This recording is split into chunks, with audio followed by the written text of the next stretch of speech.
Hey everyone, today I got to speak with Aaron Kirman, who is considered one of the top 100 most powerful real estate people in the US.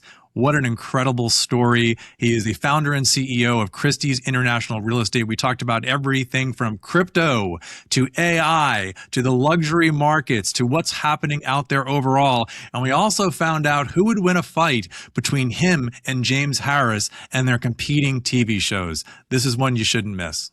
Hey everyone, this episode is brought to you by Lofty, the Agentic AI operating system for real estate. Lofty's AI doesn't wait to be prompted. It works proactively on behalf of your agents to uncover new listing opportunities, engage leads, schedule meetings, and drive more transactions. Lofty turns every agent into a top producer. Visit lofty.com to see how Agentic AI can put your business growth on autopilot. Everybody in the business of home has a pitch. Almost nobody gets asked a hard question. This show fixes that. Welcome to Noise versus Signal. I'm your host, Inman CEO Tom Bohn. Each week we sit down with the top producing agents, industry CEOs, prop tech founders, and the people shaping the future of the business of home. Then we break down the week's biggest headlines and decide what's noise and what's signal. Let's get into it. I could not be more excited. My guest today has sold more than $24 billion in real estate over his career, $1.4 billion of it in the last year alone. He sold the one in Bel Air for $126 million. He built a brokerage from a standing start in 2022 to 300 agents and $4.2 billion in volume in 3 years. You've watched him talk stubborn sellers off the ledge on CNBC's Listing Impossible, and he's recently been named one of the most powerful people in real estate. Aaron Kirman, welcome. We appreciate it. Thank you for having me. And what an introduction. I'd love to hear it again. Thank you. Super well, fun. that actually brings up a really good start here because, I know you from TV and love the episodes. In fact, I often compare you. You're essentially the guy who tells wealthy people that their baby's ugly. That was the premise of the show. Yes, we told people that their babies were ugly, and it went over really, really well because that's exactly what people want to hear. Exactly what we want to hear. Absolutely. But so when you wake up in the morning from an intro like that, do you look in the mirror and go, I'm looking at one of the top 100 most powerful real estate people in the country? Absolutely not. I wake up in the morning and I think, oh my God, it's the furthest thing from my head. We have 100 things to do every day. So that's pretty much at the top of our agenda. And as a human, we're always trying to evolve and get bigger and better and do different things. And so for me, whatever is the past is the past. I literally don't even think of any of my past sales. I don't think of any of my portfolio. And I just think about where I want to get to today, tomorrow, and the next day. And I'm very, very future oriented. And then there's always this, I grew up kind of poor in a very modest family. So there's always this background of my background and wanting to excel. So I am proud of where we are, but it's like the last thing I think of. Well, it's interesting because as I've done research on you and I've talked to people who know you, they do say you're incredibly humble and accessible. And I think that's pretty cool. And behind you there, I was expecting to see a bird, but it's something completely different. Talk to me about what that means, because I think it's really cool. I want to steal it. Yeah, I'll give you the artist's name. She's great. She's an artist, and she basically, has these very simple bird cages, and she does neon lighting in it. And this one happens to say ego. And I fell in love with it because it's in my office, and the premise is, let's keep our ego in a cage, and let's try to be as ego-free as possible and keep moving it forward. How do you, in residential real estate, particularly in luxury, how the hell do you keep ego out of it? I mean, isn't that what the game's all about? I think, look, our clients can have ego, and we certainly deal with that every single day. For us, I always remember that at the end of the day, we are in a service business driven business. I am a real estate agent. Maybe I had a show, maybe I've sold. And by the way, you were wrong about one thing. 24 is actually turned into 25, with his numbers. We need to change that in our bio. Not that we're counting. Not that we're counting. What's an extra billion? But, I never forget that our job is to serve other people. And at the end of the day, we're real estate agents. We are middlemen and women And because of that, like, there should be no ego. There should only be knowledge, experience, and really good guidance. Love that. Love that. It's interesting because as successful as you've been, you started out as a kid with a speech impediment, and from what I understand, it was pretty bad. I mean, talk to me. Like, what is that journey to where you are now? Like, what did you have to overcome, and how did you get to 24 or 25 billion now? Yeah. Well, the kid that was is not the man that is. Growing up, I couldn't say the letter R, funny enough. So anytime there was an I still R in can, it, Aaron. So I that's thought it was right. Chinese. I almost struggled with that last night. I couldn't say that letter, and my name had two R's, and there's more R's in our alphabet than you actually think. So I'll never forget, like, the first days of school when they said, introduce yourself. I couldn't even say my own name. Like, literally, and it would always be a thing because nobody would get it right, and then it would be a thing, and then the kids would laugh. So I would have to work pretty hard on overcoming those obstacles, and I have pretty strong dyslexia as well. So between not being able to read and write very well and then not being able to speak very well, it wasn't easy. But from adversity, I look back and I tell myself I'm so grateful for that experience, because I think without it, I wouldn't be where I am today. It sounds kind of cheesy to say, but every trial and tribulation is an experience, and it makes you bigger, and it makes you stronger, and it gets you to where you need to be. And even if, as I look at my real estate career, God, there's been so many mistakes. Even today, I make so many mistakes, right? And from every mistake, the only thing I always tell myself is I want to learn and I want to do better. And I don't want to judge myself for making a mistake. And so my step is always, God, I made a mistake. What can I learn from it? Let's not judge ourselves. Let's not be hard on ourselves. And it's so hard to do in this real estate business because the stakes are so high, and money makes the world go around, and oftentimes we need that commission. And when we lose a commission, it could literally break your heart, right? And you're like, oh my God, that's just the worst thing. And especially because, a lot of people, it's our survival in life. But I've just been of the thought process that every day's a new day. Every day's an opportunity to excel. If you mess up, cry for a minute, eat pasta, get ice cream, do whatever you need to do to make yourself feel good, and then start again the next day and try to do better. And that's always kind of been my motto, and it's worked. How does that, so challenges like that growing up and young, being shy and difficulties communicating, how does that define your leadership now with your team? You built an incredibly large, successful team. How does that translate into your leadership skills? It's a good question. I think because I had to observe people more than be part of a moment, I was always in the background as a kid. And so I got to study humans and human nature and how people work.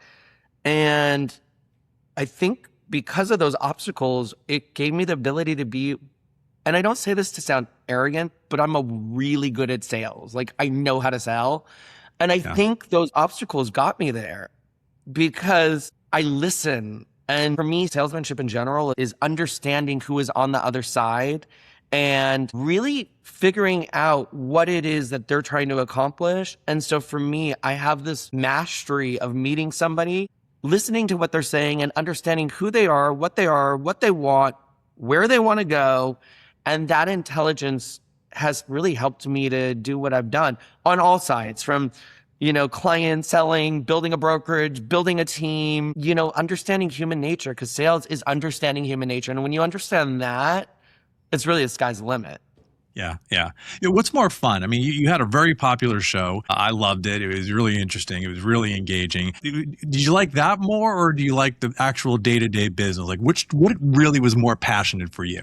So I'm passionate about building businesses. I'm very passionate about growth. Very passionate about marketing, advertising, figuring out new techniques. Whatever's happening new in the world, I embrace. And I'm like, let's go. And I drive my management team crazy because I'll send them 20 texts in the morning. Let's do this. Let's do that. Let's get there. And this is all probably before 7:30. The show was really fun. And I actually viewed it as very challenging, to be honest. I think the one thing that was different from me than some of the other TV people is I already had a really, really, really established business before I had the show. And what people don't realize about their shows is it takes hundreds and hundreds of hours. So when we filmed the show, I probably lost $4 million in commissions. Wow. And that was really hard on me because in my world, I have the same 4 to 5 competitors. And, if I'm not available at 2:00 to go look at a $25 million house or $30 million house, one of my competitors will be. And when you're shooting a show, you could be out for 2 or 3 or 4 days and unavailable. And if that client's willing to wait for you, God bless America. But if they're not, you lose. And quite frankly, the time that I shot that show, I lost a lot of money in commission. So, people always have asked me, do I want to do another show? And I've been approached. And it's not something that I'm saying no to. But for right now, I'm loving building a brokerage. I'm loving selling houses. I'm loving embracing AI. I'm loving embracing our crypto divisions. And I'm loving the build of that. If the right show came up, I'm not saying no to it, but it is a lot of time. It is a lot of energy. And quite frankly, there is a lot of loss. And I think that was different for me than some people that grew up with the show, because a lot of people that have shows didn't have a business, but the show got them there. And it was just a very normal part of their everyday life. Let's talk about building a business, because you just launched a new development division, and it's probably one of the softest markets in years. I mean, if you look at what The Economist is saying, what NAR is saying, everyone else seems to be pulling back from new construction. Like, what do you see in that pipeline that some of the skeptics don't? So we launched our division 3 months ago. And in our division, we have like $30 billion worth of inventory. I didn't even know that number, by the way. Like, I just happened to see it literally right before we did this interview.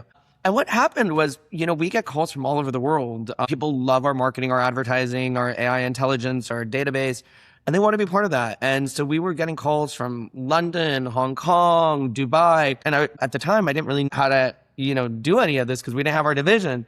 So me and some of our partners here that work at Christie, Southern California, decided to open this new division, and it's been absolutely amazing. Since then, I partnered with Tomer and Don, and we have other leaders, and we've really done very well. We've sold out the Rosewood, and that's Tomer. I don't want to say that's mine. We have the largest tower in Dubai. We have an amazing Malibu opportunity, Privé Malibu. It's just been rolling, and it's been so exciting. And I would bet that the new home development is going to always be such a massive force.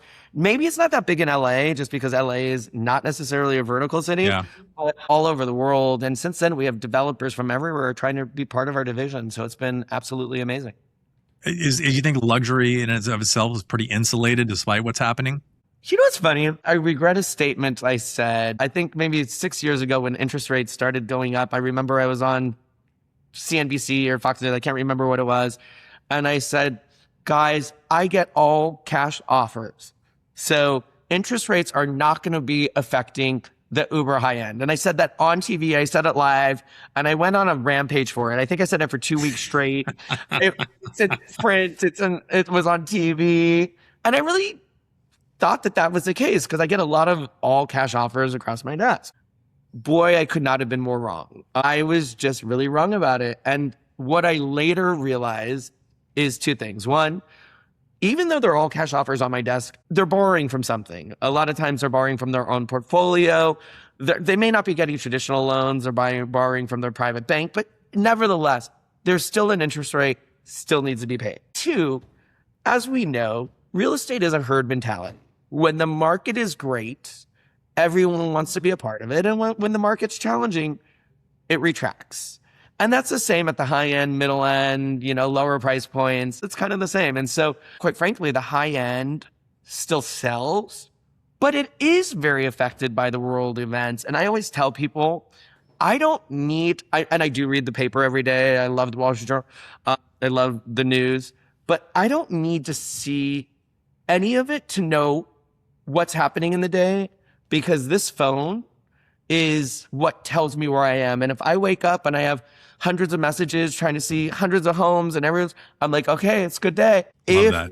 There is a moment that there is something happening geopolitically or stock market related or crypto related, we feel it. I do what I do, which is really focus on the high end. But as a brokerage and as what I was back in the past, a team lead, we do everything. And so the trends are the trends. And it's really interesting to see what happens in the high end, quite frankly, is very similar to all price points. Although what makes this business complicated is nuance. And there's a lot of nuance in this business: neighborhood, type of house, price point, and all of those things. It could be street to street, city to city, county to county, and it just makes a difference. One of the units in Sierra Towers just sold for a record 4,900 a square foot or something crazy like that. Is that a demand signal, or like what does that say anything about the next 200 units you have to move, or like is that just a trophy? Both. It's a demand signal and it's a trophy. Funny enough, I sold that apartment. I can't remember what year, but that was my sale before it got remodeled for, I want to say 17 million as a shell. Wow. So while you read the headlines and you're like, oh my God, the profit's the profit. The acquisition price was 17. It's good square footage. The profit margin's not probably as great as people think, but the nuance is Sierra Towers is one of the most luxurious buildings, I would argue, in the nation. A lot of celebrities love to live there. A lot of very wealthy people love to live there. It has great views by Beverly Hills and West Hollywood. And then on top of it, there's an argument to say if it's a second or third home and you don't want to deal with the cost structure of a home, or maybe you travel a lot, it's great to be able to have an estate in the sky. Yeah. When you think about like what's happening in general overall now, almost luxury markets in particular, New York, Miami, why LA? Yeah. Why are people buying in LA? Why does LA stand out? Like, if everyone's talking right now about Miami. Miami is the hottest thing going. And you always hear about New York. New York is always in the mix, right? Yeah. LA seems to come in and out. Why LA now? Yeah. So look, the media loves to take a topic and roll with it. They do. You're the head of a media empire. So yeah. You would know. I'm hoping to get one right now and take it. Exactly. But I'll tell you a funny story. 2 or 3 people, this goes back 15 years. 2 or 3 people called me from New York that wanted to get out of New York and move to LA at the high end. And I remember I was on TV one day and I said, oh my God, so many people are moving from New York. But I had 3. I'm not making this up. 2 weeks later, there's a mass exodus from New York going to LA. And then I started hearing every other real estate agent say it. And it just was a thing for like 2 years. And I remember looking back and I was like, God, there was only 3. I'm not saying that Miami has made a lot of great decisions from a business perspective, taxation. They're running a very good city. And you can't argue this, a wealth migration that is happening across the nation. And arguably across the world, by the way. But if you really look at the numbers, and I've studied this, above 10 million, and I'm not going to give you the exact numbers because I don't remember it, but I could tell you it was very interesting. If you look above 10 million at title, there was something like 300, and don't quote me on the exact numbers, but there was something like 300 something plus sales in New York City. If you do LA and surrounding counties, meaning like periphery, San Fernando Valley, Orange County, there was something like 200, and we were very, very, very close to New York. And then if you look at Miami and then let's say Palm Beach, I think Miami had in a very high 100 and something range, and so did Palm Beach. So, the media doesn't always tell the whole story. And the whole story is there's a lot of money going in a lot of cities and a lot of places. It's not just Miami. I have clients moving to Montana and Idaho, and we have a lot of clients moving to Europe and Portugal. I think the lesson that we learned from COVID is that people don't need to have one house. People don't need to be stagnant. And the Zoom culture and the work culture changed a lot. And the wealthy have choices, right? It doesn't necessarily mean like if somebody leaves LA to go to Miami, they're still keeping a place in LA. Yeah. They're just expanding their reach. And I think that's the lesson is the world got bigger. The world also got smaller, and people are taking advantage of it. Let's actually talk about that specifically then and go to Dubai. The Burj Azizi deal. I mean, that's incredibly interesting. You have the California rights, the second tallest building on earth in Dubai. What is that deal about? Like, tell me how that works and how that all comes together for you. Yeah, it's so fun. The developer reached out to us because, as you know, being a real estate agent today is not just selling houses. It's working with our media partners. It's working with our social media partners. It's always telling stories, right? We're trying to tell stories. So I always base my business on a very simple formula, and this sounds really kind of bad, but I'll say it anyway. I always try to take the easiest, most simple way, or arguably the laziest way to get to where I want to be. And I remember saying to myself, I don't want to door knock. I don't want to talk to people I don't know. And if I have to knock on 100 doors, that sounded exhausting to me. So I was like, well, how can I get to the 100 people without going to the doors? And I realized it was through business manager, lawyers, CPAs, and market. So when we market correctly, people are going to come to us. And that's how I always built my business. And the Burj is easy as an example of a multi-billion-dollar company because they have probably 15 other mega developments in Dubai. They're like, look, we want to work with you. We want to be part of, what you're creating. We want to know how you do what you do. We think you could be very helpful for us. And this is what we're creating. Long story short, flew to Dubai, met them, and the rest is history. And here we have it. And it's been a really great partnership. We've brought a lot of high-end buyers to the table, and it's been really exciting. And that changes the dynamic of what you do. So you no longer have to just be a specialist now for LA, greater LA. You now have to know an entirely different country and all those types of things. I have never just been a specialist in LA. That was never, and I wish I could say I'm so smart and I intelligently curated that life. It happened by accident. I think when I was 18 years old, I was on a plane sitting in economy class, doing a trip by myself, and I was sitting next to somebody who asked me what I did. I said, I'm in real estate. And they're like, oh, I want to buy an apartment in Paris. That's why I'm on this trip. And I was like, that's so great. And I remember she invited me to go with her and look at apartments in Paris on that trip. And I had so much fun because I'm very much of a voyeur when it comes to real estate. Like, I love real estate. And I remember thinking, God, and this was before the world got as global as it is. And this, the wealthy have moved all these different places. And from that moment on, I spent a lot of my time in airplanes, traveling the world, meeting international business managers and banks and people that manage cities. And so I've been very lucky to sell some of the world's most expensive properties all over the world, including the south of France and Hong Kong and Tokyo and London. And the reason that I've been lucky is because maybe they knew me from LA or they bought a house here. But after that experience, they said, I want you as part of my team in London or Hong Kong or wherever it may be. Come with me. And so it's been so much fun because I've sold billions of dollars in international properties as well. Love that. So you're in a lot of different trends. Okay. So TV, international sales, Dubai, but you're also now started the first crypto division at a US brokerage. What does that look like? I mean, how many people are coming and actually, what percentage of sales are actually involve some form of crypto attached to it in your world? So we opened that, I want to say 9 months ago, maybe around that. Since then, we've done estimated 400 million in crypto deals. 450, and we're really proud of it. It happened by accident. I had a client who called and said, I want to buy a house in crypto. And I said, I don't know how to do that, but let me see if I can be done and let me go down the path and I'll make some calls. I love that you admit that though. You're like, oh, I don't know how to do that, but I'll figure it out. I did not know how to do it. And I did not know if it was possible. And we went down that path, and I called lawyers and I called this person and I called title, and everyone was like, I don't think so. I'm not liking it. I don't feel safe. And it was like, let's figure out how to make everyone feel safe.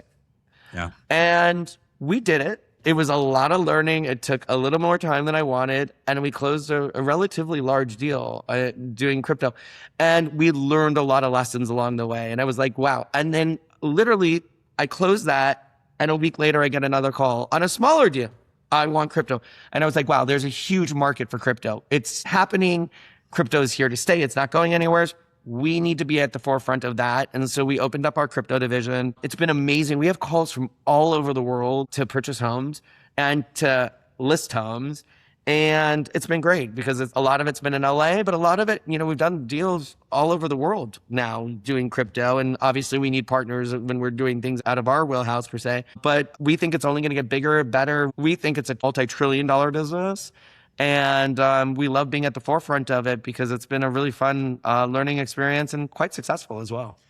Most agents spend their entire career building their personal brand, right? Their personal brand equity. You actually traded the name on your door for Christie's. Would you do it again? And how did that work out for you? Interesting question. I didn't necessarily trade my name. So Right. my name is my name. My brand is my brand. I just separated it, right? At one time, my name was on the door of the entire brokerage. And I did not know this at the time, but building a brokerage is really complicated and really hard. And it is not for the weak, like not the easiest business in the world.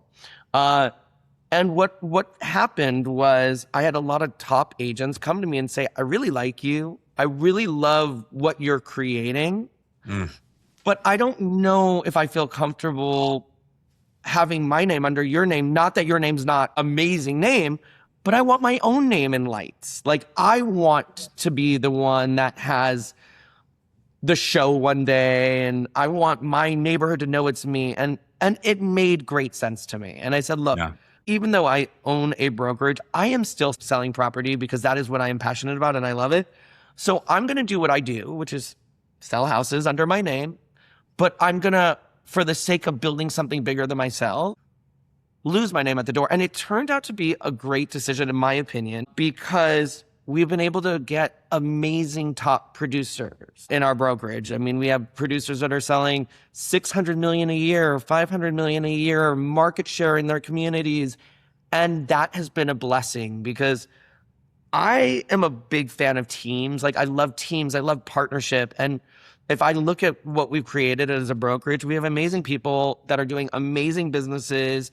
And we are a family, and we're a family that dominates luxury, and it's been good. So yes, I would do it again, but I don't necessarily think I gave up my name, and I think my name has continued to do what it should be doing. Does Compass buying the Christie's name help? What does that change? Does that change any of the dynamic?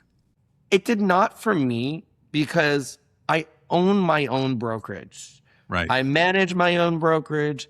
I have my own marketing teams and advertising teams. We have our own culture. They manage, they bought the Christie's name at the very top, right? Yeah. And they have the rights to Christie's, and that's them. But we are us. We do our own thing. We have a great relationship with them. We enjoy certain levels of partnership, but I would say we're still very, very, very different entities with different cultures, different ethos, different ways of doing things. And that will probably always be a thing. Is there ever a world where Robert Refkin calls you up and says, hey, Aaron, I want to buy the whole thing. You sell? I try to answer everything as honestly as possible. And the real answer is it's not on my agenda today, right? I am not ready to not build. We feel like we're in our infancy. We have so much to do. We have so much expansion. We're not only doing the new homes division, we're doing architectural, we're doing estates, about to do probate and trust. We have a whole tech division. We haven't even talked about this, but we built an amazing AI strategy and program behind it. So I feel like we're just getting started. We don't want to be the biggest. Like that's not our goal. We're not here. I'm not here to be Compass. I'm not here to be a version of Sirhan. We want to do what we want to do, which is dominate luxury and international, national marketing and advertising our way. And I think it's very distinctive to us. If in 20 years, I might be ready to retire, maybe I would consider selling it. I was on vacation for a week and a half and I would thought, oh my God, I need a vacation. And after a week and a half, I can't tell you how happy I was to be back at work, running a brokerage and selling houses. And by the way, I don't run a brokerage myself. I have an amazing management team that helps a lot. So there's so many different models out there right now: franchise, boutique, independent, mega platform, virtual. Which one doesn't survive? Where do you see it going? This is going to be contrary to what everybody else thinks. I think they're all going to survive because this business is about change, entrepreneurship, and recreation. And when consolidation becomes such a thing, not that it's a bad thing, there's a lot of good that comes from consolidation, But sometimes there's a reverse floor plan and people say, okay, I want to be part of a boutique, or I want to be part of something smaller, or I need something different. Yeah. And that's okay. There's a saying, there's a shoe for every foot, right? And I think that everyone is going to survive. But the caveat to that is the only ones that are going to survive are the ones that embrace change, that embrace AI and infrastructural technologies, embrace the new way, and are at the forefront. And I do think, and this is going to be the sad truth, Inman has said this, the statistics have said this, they always say 90% of the business is done by 10% of the people. I think it's going to be 90% of the business is done by 5% of the people. Wow. And the 5% that will survive are the ones that are not following the trend. The ones that will survive are going to be the trend maker. Interesting. I remember Ryan Serhant said something that I thought was, and I like Ryan, we're friends. He's like, there's only going to be 2 brokerages in the next 15 years. I don't know if you read that article. Compass and Serhant. Compass and Serhant. And I thought to myself, how self-serving. Yeah. Not a bad thing. Yeah, well, in fairness to Ryan, and I do love him as well, it's a great soundbite, right? And it got picked up. Listen, great soundbite. Congrats for making a soundbite, right? Yeah. But here's my thing. I'm not trying to make a soundbite. Like, for me, I think authenticity and truth is very, very important, whether you get a soundbite or not. And the reality is, the real estate industry is a multi-trillion dollar business around the world, and that's going nowhere. So there's room for everybody as long as people are innovating. One of the things that's frustrating for me about this business is, and I really think this is true, I have agents that have been in business for 5 years that are selling $150 million. I have agents that have been in the business for 30 years that are selling 5. It's changed. You take these classes, do the postcards, door knock, cold call. I mean, listen, it's a part of our business and it definitely works, but there's a bigger, better, easier way to do it. And the ones that do the bigger, easier, better way are the ones that are going to go selling hundreds of millions of dollars in real estate. And we see it today. Interesting. I was just actually spent some time this past week with Robert Palmer and his company's LPT, and his message was almost like the opposite. He's talking about the fact that the people who are selling 2 or 3 have a place and will always be there, and they're really doubled down on kind of meeting people where they're at. So it's interesting to hear that take overall. I don't think so, and I'll tell you why. When I started in the business 30 years ago, I could legitimately say, "Oh, that's my client. This is my client. Oh yeah." I teach in seminars, if you think you have a client, you don't. Never use that line. No real estate has a client anymore, unless it's an active contract. But the day that active contract is either sold, expired, or withdrawn, done. It is for anybody. And clients today go with who's in front of their face at the right time, at the right moment, with the right experience. And that's the beauty of the new real estate world. When I started, and I was very young, I was like 17, 18 years old, it was what was considered a mom and pop business. Oh, my grandma sells real estate. That was the business. Yeah. And breaking in, it was very difficult.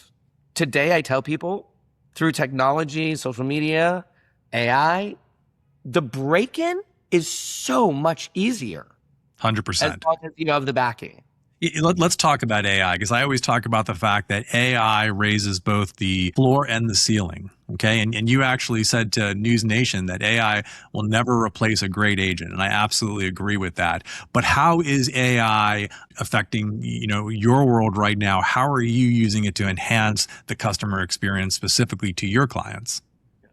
AI is the most widely used word, and I think 95% of the real estate population has no idea what it actually is. Like, people love to talk about it. People love to pretend that they know what they're talking about, but it's a very wide word. It's like the same word. I also have a problem with the word luxury, because I think luxury can mean so many different things and everybody uses it, right? We see all these seminars, we see all these agents saying AI, but there's so many fragments to AI and there's so many uses. A lot of people use AI for the background. Let's make our job easier. Let's have it execute paperwork. Let's have it create my CRM and make sure it gets automated. All beautiful things, and AI will do that.